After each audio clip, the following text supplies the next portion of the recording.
Welcome to the One for the Road podcast. My name is Mr. K. Alongside me, as always, C Squared. Tonight's topic, the big, beautiful, fun, not Bill. We did the Bill on episode 21. Give it a listen. It's a great podcast out on YouTube and Spotify, among other streaming platforms. We'll get to that later. So the Big Beautiful Fund is something I came up with. Listen again to episode 21, where we saw huge opportunities for American companies to win gigantic defense contracts. Matter of fact, there are at least 100 lines devoted to the Department of Defense. I mean war, I mean defense. That's right. So, Johnny, tell us what they won. 16 of these 100 line items for Department of Defense spending are $1 billion or more dollars. So I put my money where my mouth was. I bought shares in all 7 of these stocks. Later on, I'll tell you how good I've been doing. It's not Magnificent 7 types of returns, but I would call them super. And they're definitely profitable. Yep. And we shall see with the Fed interest rate cut potentially on the table, how they fare against things like the actual Mag 7 or against things like the potential double whammy of metals, industrial and rare earth metals, and industrial contractors on the government dole. So we will see how that fares, and maybe discuss that in a later episode. Yes. I'm wondering, I'll freely admit I am a shareholder in Tesla. Tesla's been on fire lately. I don't know if this is going to derail Tesla or stoke some more momentum, which would be awesome. Good for Elon. We like Elon. He is a patriot. As I can see it. So good for Elon. Fantastic job with Doge. Okay, without further ado, here are the 7 stocks that compose the Big Beautiful Fund, also known as the Trump Super 7. All these stocks pay dividends. That was one of the criteria I made. There is one huge U.S. American company who usually wins defense contracts, but they do not pay dividends, so they are not on this list. The first one I have is Nucor, stock symbol NUE. They are the biggest American steel manufacturer. They pay a 1.7% dividend.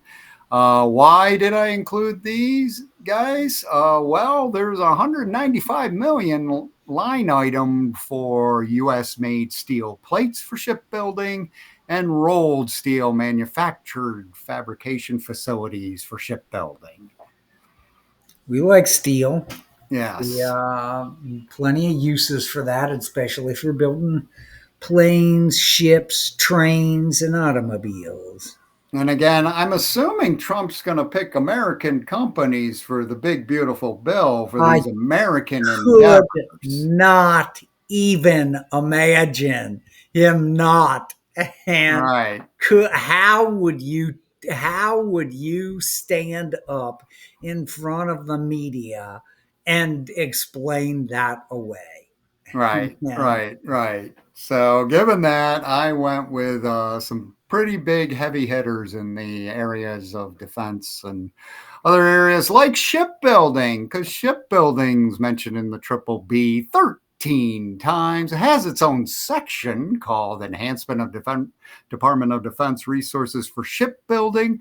It's also got $3.7 billion devoted to shipbuilding. So you might as well go with America's biggest shipbuilder. That is Huntington Ingalls Industrials, HII. And C Squared, where are they located? What is it? Newport Beach, Virginia. Yes, ding. East Coast. So good for them. Yes. Is it Newport News? Because Newport News. It is Newport News because that was a Scripps Howard newspaper that we installed an IVR in. I'm sure they're still Hmm. using it in 1993. Oh, wow. That's neat. I'm sure that It's Unix always, hardware is still yeah, around. yeah. What, 32 years later? Yeah. Exactly. It'll never die. Unix is rock solid since the 60s. Unix making America great. All right. Yes. Next on my list is Lockheed Martin, stock symbol LMT. They are the eighth biggest aerospace company, but they are the biggest American defense contractor. They pay a dividend of 2.85%. They're in the running for some billion-dollar items, such as let's see, there's $1 billion for the expansion of the one-way attack unmanned aerial system industrial base. They are in the running Mhm. with two other companies, which I'll get to because I picked up shares in these two companies too. They're in the running for 1.9 billion for improved ground-based missile defense radars. They are one of the uh, best known manufacturers of that, and they're also in the running for 2.2 billion for acceleration of hypersonic defense systems. But if they don't have Skunk Baxter from the Yes, Doobie Brothers and Steely Dan on the payroll, who did quite a bit of the math, I believe, on the Patriot missile system.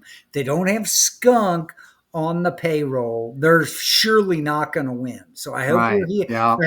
I hope they're listening to this podcast and they go Yes. out and write a contract with Skunk immediately Yes. while he's not touring. Yes. Yes. Yes. Skunk would be the camel. Would be the straw that puts them over the top. That's exactly right. Next is the RTX Corporation. Question for C squared. What was the former name of the RTX Corporation? Oh, shucks. Hmm. Ooh, I have no idea. How about a division of GE or something? Now, you'll get it with this hint. Name a former defense contractor that begins with the letter R.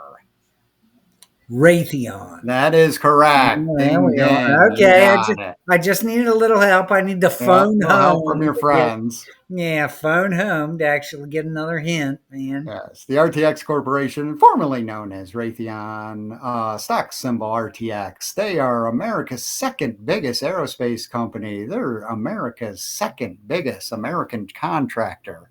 Stock pays a dividend of 1.86%. They're also in the running for the bid on the $5 billion for unmanned aerial systems, ground-based missile defense radars, and hypersonic defense There it systems. is. Hey, Skunk, if you're listening, now it is a bidding war for you Yes, yes. between RTX and Lockheed Martin. yeah, Lockheed Martin. So don't sell yourself cheap, All man. right. Skunk, you can do it. It's the American thing to do is to go with the company Skunk's with. That's right, exactly. Next on the list is General Dynamics, stock symbol GD. They are the leader in constructing Virginia class submarines. This is really good news since Trump has ordered a $4.6 billion Virginia class submarine via the Triple B. Along with that, General Dynamics is the third biggest American government contractor. Their stock pays a dividend at 2.06% dividend. So Very it'd nice. be nice. It's nice to be in the Virginia class submarine business, huh? Yeah, right, How exactly, did we man. miss Well, that boat?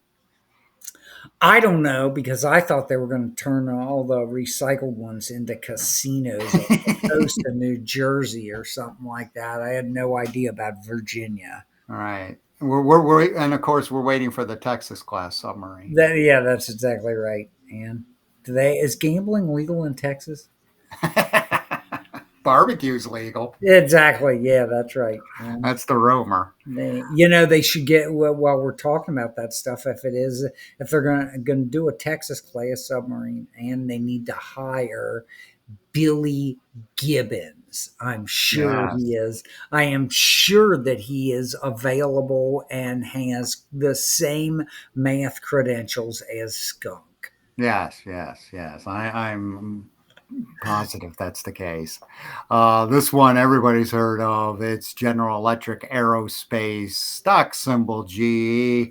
I remember the days when GE wasn't split off into many parts, and for a while that was a good thing, and then it became a bad thing, and now it's a good thing once again if you get General Electric Aerospace. There are other divisions of General Electric you could invest in, but no need to. General Electric Aerospace is doing quite well. They are the biggest U.S. aerospace company. They pay a small dividend, but a dividend nonetheless, 0.5%. In March, they won the $5 billion Air Force contract. And Yeah. there's $1.5 billion for new aerial systems in the big Yeah. beautiful bill. When you have a monopoly on jet turbine engines, it might not even matter who won. Right, Eventually, they're coming to you right, to get the props a spinning. And right, right. Next and last company we've all heard of, Northrop Grumman, stock symbol NOC. Also, C squared, they're in the running for the $5 billion for hypersonic defense systems, ground based missile defense radars, and unmanned aerial attack systems. yeah, so They are, and of course, they specialize in rocket and missile manufacturing. yeah, They pay a 1.85% dividend. They had earnings on July 22nd earlier this year and crushed quite a big surprise. Their stock, of course, skyrocketed yeah. Now, because of that. if they're having problems with the turbines getting those unmanned aerial vehicles up to hypersonic speeds, they should try to launch them with a catapult. Yes. Just, just a Mm-hmm. thought here. Old school. Old school. Exactly right. Yeah. Yeah. Exactly. Worked great for Monty Python. And Yes. Yes. Really good. Never forget. All right. So how have these stocks been doing? Uh, so here are the stats as of Sunday. There is one that's down. It is NUE, the biggest American steel manufacturer. They're down 0.84%. But hey, Apple's down over 5%, and they're in the Mag 7. So mm, you could be doing worse. And they're doing better than Apple. yeah, what has Apple done for me lately? And Yeah, not much. It's been a no, rough year if you invested in them early in the year, like yeah, I did. yeah. Well, after they shut down their third party processor operation about 20 years ago and told everybody there was no upgrade path, that they should Hmm. just suck it up and buy a new machine if they wanted to run a modern version of their OS. Um, they lost a little bit of credibility in that Yes, area. yes. Not that they didn't sell many, many, many phones, but I can tell you, I don't think they were selling a whole lot of iMacs. Right, I right. I didn't buy one. The one thing when I think of Apple, I think of three words: made in China. You got it. Yeah, exactly. And that's not going over well with the current administration. And there have been, of course, pronouncements to offset that, like, oh, I'm going to build a $5 billion manufacturing plant in Tennessee. Yeah, And, oh, okay. So made in America, finally. Okay. right, right. Well, and you have to bring that up, John, so that is relevant. If I was looking for things that were also the double whammy, the did not involve rare earth metals or mining or stuff of that nature, I might consider, and the reason that I'm thinking of this is because you brought up Tennessee, plenty of nuclear plants Yes. in Tennessee. The thought would be that energy is always in demand. Yes. And Yes. so, as companies talk about, and the illustrious Donald talks about building up a manufacturing base within the U.S., you have to ask, where's that power coming from, man? Right. Because the Yes. grid is a little overstressed as we Yes. speak. So um, I would say safe havens are in the power space, in the mining and commodities space. To be Yes. honest, Good point. Very good. Second, Northrop Grumman is up a little, but only 0.82%. Lockheed Martin, I'm going from the worst to first, by the way, in case you can tell. Lockheed Martin is up 4.56%. RTX, formerly Raytheon, is up 6.67%. HII, the biggest American shipbuilder, is up 7.31% currently. Dudes, they hit a spike where they crushed their earnings and they were well above 7.31%. The limit orders and the didn't kick in for your beloved Mr. K, so he's holding on his 7.31% gain. yeah, General yeah. Dynamics is in second place. They're up 8.86%. And the leader in the clubhouse is GE. Truth be told, I sold it at a 14% profit last week. Nice. So all of the funds are up. The only one down is NUE Nucor. Our biggest American steel manufacturer, less than 1% down. All the others are up. Let's see, one, two, Mr. K, three, that was a pretty four are up over 6.5% out of the seven. pretty slick, big, beautiful fund you got there. Yes, yes. Yeah, So so hats in off to future you, man. episodes, we'll track how we did. I've not gotten back into GE after I've sold it. I'm waiting for a dip, but the dip is not coming. There have been a few small ones, but and yeah, kicking myself on HII. They actually went up near around the 14% range, but after they reported earnings, but is what it is. Yeah, But you win some pretty big, good. you win some small, man. So Occasionally you lose. So not too bad. Like I said, I'm holders of 6 of these still. We'll see in the coming months, especially with the Fed announcement coming up. We'll see how good Yep. these stocks can maintain their momentum or dip a little. We'll see. Yeah, yeah. Well, so I saw a statistic. It when they cut interest rates, it is absolutely considered inflationary. So immediately the market goes down. There was an extremely high percentage, I think over 90% of the time. 1 year later, the market was higher after they started the Yes. interest rate cuts. So Yeah. interesting. Not Yeah. saying that's the case that this time. There's always an anomaly in the pack, but statistics don't lie. Right. Right. So thought I didn't let our viewers know that seemed to be some really good opportunities in the big beautiful bill, and I tested a theory, and so far so good. Good for you. That is awesome, there, Mr. K. Man, very smart move. Thank you. We can wrap it up here. You can catch us on YouTube, like and subscribe to us on YouTube. We're also on 3 audio platforms. Those are rss.com, Podbean, and Spotify. Our website is up. It's onefortheroad.net. Hopefully, you have some good content there. If you go to that page now, you'll get links to our what I had mentioned, our video and audio content. For C Squared, this is Mr. K. Have a good week. Thanks for watching, folks. Appreciate it. Have a good one. Have a good one.